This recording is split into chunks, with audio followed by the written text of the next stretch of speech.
Sau đây mình sẽ giới thiệu cho các bạn làm bánh tằm làm từ củ sắn. Nguyên liệu bao gồm các thành phần như là cái màu tạo cho bánh, màu hoa đậu biếc, màu nước củ dền, màu từ lá dứa, bột năng, đường và dừa bào sợi. Bước đầu tiên thì chúng ta sẽ bào củ sắn ra, và củ sắn càng mịn càng tốt.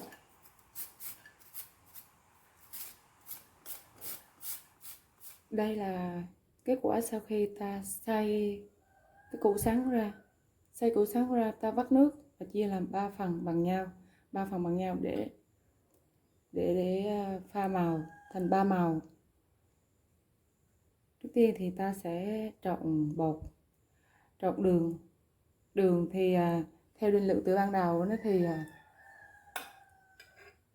kết quả của mỗi đĩa như thế này sẽ là 150g, tầm 150g mì thì ta sẽ cho 50g đường.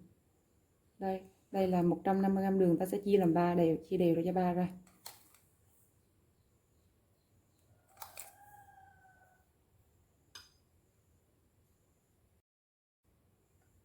Sau khi chia đều cái phần đường làm 3 thì tiếp tục chúng ta thêm bột năng.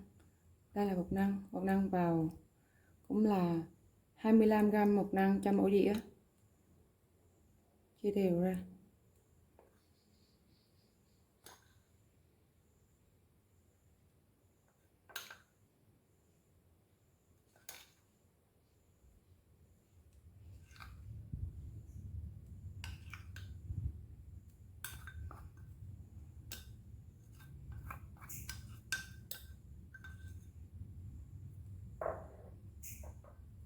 Và sau đó ta sẽ pha màu, thêm màu vào.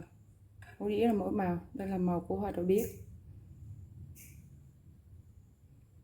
Màu này thì 25ml nước màu mỗi loại cho mỗi đĩa. Và đây là kết quả sau khi chúng ta trộn màu lên, trộn màu vào. Đây là màu củ dền, màu rất là tươi. Đây là màu hoa đậu biếc và màu lá dứa, rất là tươi nha, dùng rất là tự nhiên. Và chúng ta chuẩn bị sẵn rồi hấp. Khi nước sôi lên thì chúng ta bỏ vào hấp, và chúng ta dàn cho cái bột nó mỏng ra, bột của ta mỏng ra, và sau đó cho nó dễ chín. Và sau khi hấp chín thì ta cắt ra, nó sẽ đẹp hơn và nó đẹp và đều hơn.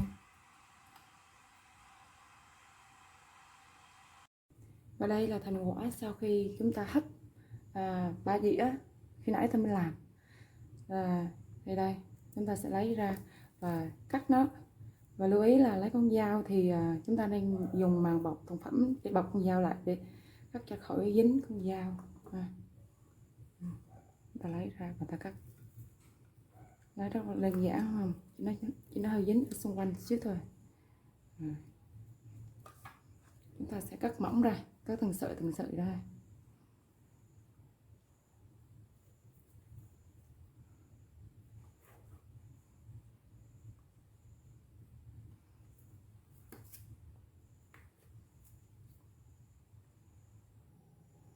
Và đây là thành quả sau khi ta cắt và ta trộn với dừa bào sợi. Đây, màu rất là dễ thương. Lá dứa, màu của hoa đậu biếc và màu của củ dền. Đây, chúng ta có thể mix ba loại này vào chung với nhau, màu rất là xinh. Và đây đây sau khi mix ba màu với nhau lại đây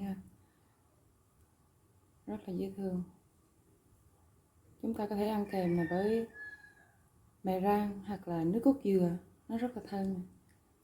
Và là xong. Chúc các bạn thành công nhé.